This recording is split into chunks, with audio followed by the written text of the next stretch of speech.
everybody. Got a couple new cards today. Looks like Freljord and Demacia. So basically the rest of the regions we're not going to be seeing from Jack. So let's go ahead and take a look-see. First up we have Form Up. 2 mana, give an ally +2/+2 this round. Okay. So immediately comparable to Sharp Sight, which is +1/+2. but with the ability to block elusives. This is giving 1 extra attack. Not too bad, honestly. I think Sharp Sight is probably still going to be worth the utility most of the time, rather than that 1 extra attack. But if you're being aggressive or using quick attacks like Lucian, you might actually prefer Form Up. Next up, we have Search Warrant. 4 mana fast. An ally with 4+ power captures a unit, or an ally captures a landmark. Finally, Demacia has another way to capture landmarks. Demacia had the worst way to deal with landmarks out of anyone in the game. That is really nice to see. It's also just another capture.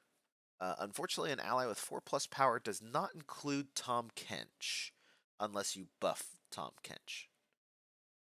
But I wonder how Tahm Kench capturing landmarks works.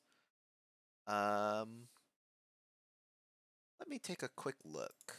Let's see, the wording on Tahm Kench. Tommy? Uh, Obliterate my captured enemies and release my allies. Is a landmark an enemy? It is.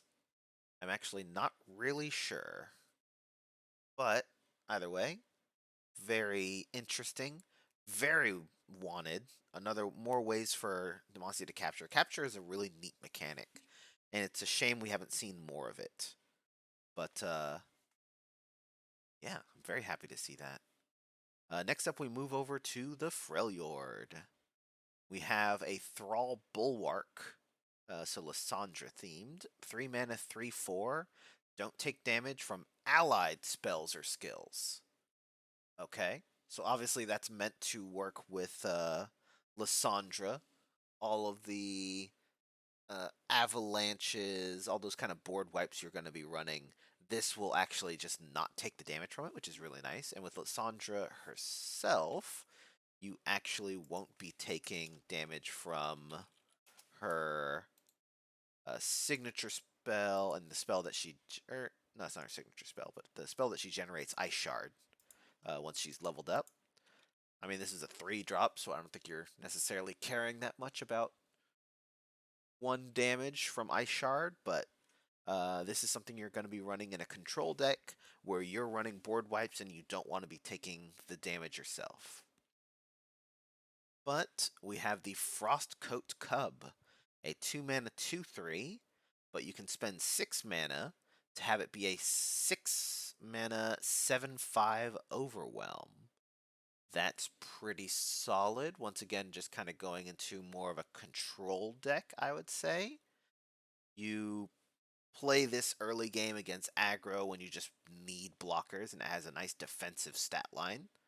But late in the game, when you actually want to be trying to win and overwhelm and such, you're actually paying 6 mana because you can afford it for a 7/5, and it's not just going to be a dead draw 2/3. I think I like that. That's pretty solid for Freljord. Okay, let's take a look at the next set of cards here. Alright, Shadow Isles and Targon. 2 mana Soul Harvest slow. Kill a follower with 3 or less power, or spend 4 mana to kill a champion with 3 or less power.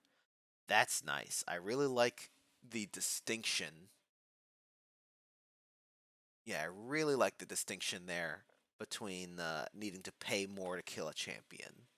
Although it does make it harder to deal with those small champions on curve, like your Zoes or your Noras. But spending 4 mana, 2 more mana to kill a champion, a lot of cases completely worth it. So big fan of that.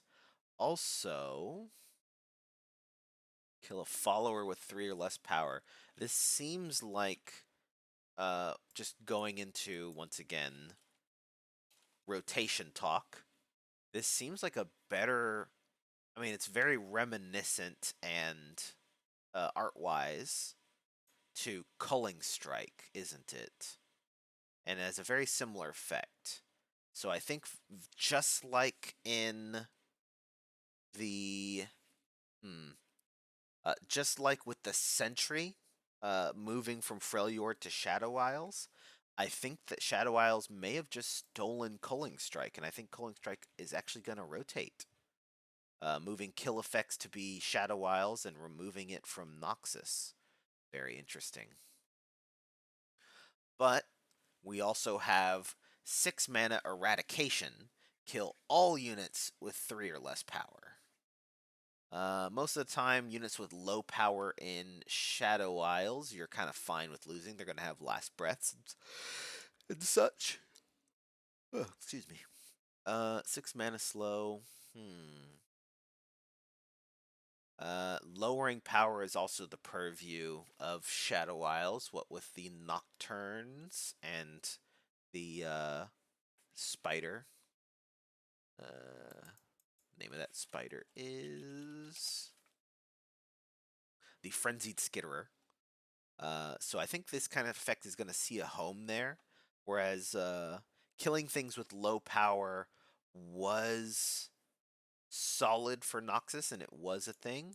Moving that to Shadow Isles, where it's like home of the fearsome, it's home of the lowering attack, I think makes sense. That seems to be what this is indicating, is a shift of the...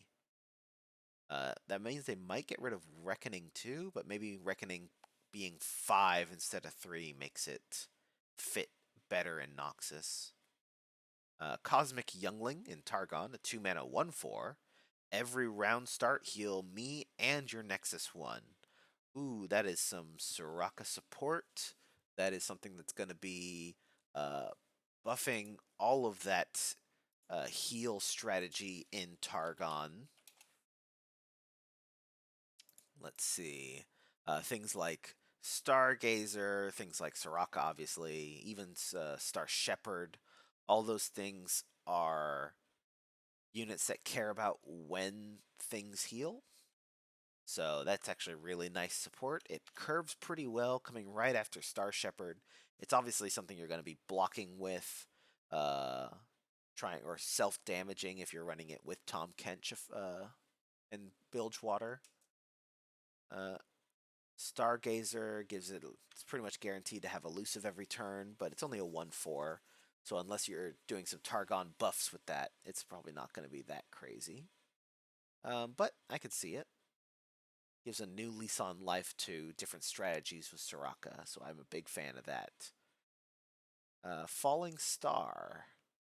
2 mana slow. Deal 4 to an enemy that attacked this round or is stunned. Now that is very similar to Paddle Star, which is 3 mana slow, deal 5 to an enemy that attacked this round or is stunned. And that costs 3. And that is generated by Sleepy Trouble Bubble. So Falling Star, making a new card instead of just changing Paddle Star to cost 2. Once again, this is definitely the set of cards that are most just telegraphing rotation bait. We'll have to see in a couple of days, but that really just looks like a stronger replacement to Paddle Star. So you have to wonder what that means for Zoe. But that is all the new cards for today. What do we think about them? Let's see. It really is just a shift of killing units that can't block Fearsome anyway over to Shadow Isles, as well as let's see. some much needed spells for Demacia. I think Search Warrant is probably my favorite of the new cards here. Just the tools that it's giving to Demacia to actually be a little bit of a control region, instead of just building out a big board, buffing it, and swinging to win more than once. Frostcoat Mother, Frostcoat Cub is also, I think, a really good one. So I think those are my favorite ones of this set of reveals. We're not seeing anything. Today's Sunday. We're not seeing anything for Jack specifically. So this might mean that tomorrow we're getting some Jack followers, and then actually getting Jack on Tuesday instead of Jack tomorrow and patch notes. Are patch notes on Wednesday? I guess they must be. Unless we're just getting a huge dump of stuff on Tuesday, which, it's not the worst. Either way, that is everything for today. I hope you guys enjoyed.